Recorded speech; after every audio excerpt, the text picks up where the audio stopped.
healthcare policy has been completely overhauled in this country, even though a lot of the changes on the legislative front won't actually be felt by you and I until 2014. But now the lifting of the legislation is done. What is going to happen with what's inside those thousands of pages of new health care law? If a Republican Congress is in place, will we see a repeal? Will we see some tweaks? We put that question to Sheryl Skolnick. She's from CTR Capital. Well, let's understand the landscape, Margaret. If the Republicans take the House and get control of the House, they still need to be able to get the Senate and the President to actually pass and then sign any legislation that they might propose. So we're actually calling for them to take the House. We say watch the Senate very closely, but we're actually expecting significantly increased gridlock given a Republican House and a potentially Democratic or split Senate.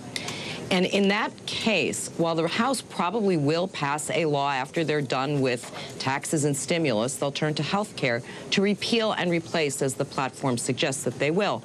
And we don't expect that to go anywhere. So in all practical matter, 2011 is not going to be the year in which health care is repealed. However, they can't repeal it. They certainly can starve it. Right.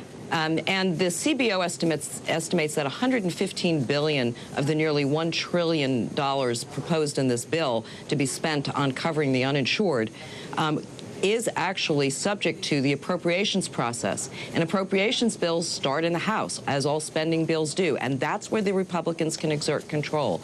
They can effectively not put these measures in the bill. So, for example, the Long-Term Care and the Class Act certainly could be adversely affected by this. And then we have, in addition to that, the physician fee fix, which was a great deal of labor in the House and Senate over the summer, multiple attempts at getting it done. That expires at the end of November. So if there is a lame duck session, we would be a little bit worried about whether or not we're going to see significant disruption and potential for a 23% cut in physician fees.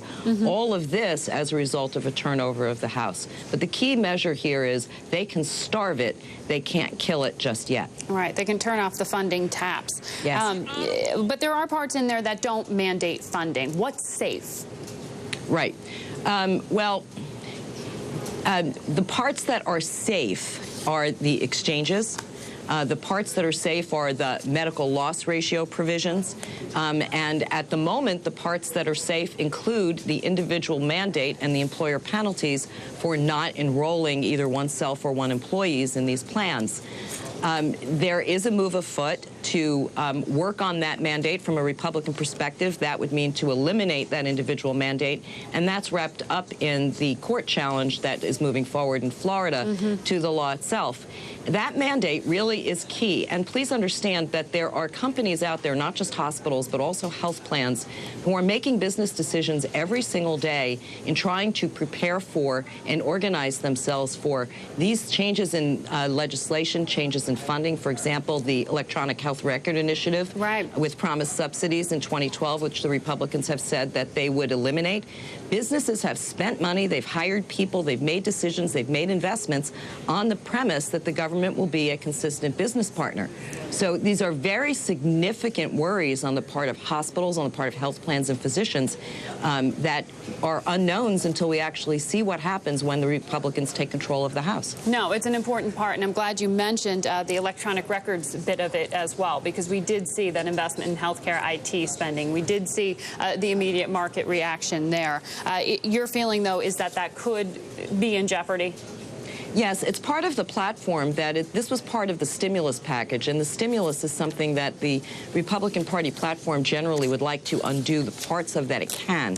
And they have, in fact, talked about eliminating these subsidies or paybacks. I prefer to call them paybacks for the investment that's been made to bring electronic health records to reality in the hospitals. It's, you know, billions of dollars that are intended to be spent and intended to be subsidized. And it has moved a lot of things forward in the hospitals and the physician offices that wouldn't otherwise have happened. The bottom line from Sheryl, no repeal, but watch the purse strings. If the House goes Republican, the appropriations, the financing will be in their control, or certainly in their influence. So that will determine the possibility of these programs flourishing or perhaps changing. Meantime, tune in, because check our next What's at Stake in Biz report. We're going to talk about tax law and some of the other issues that are going to be affecting your pocketbook directly.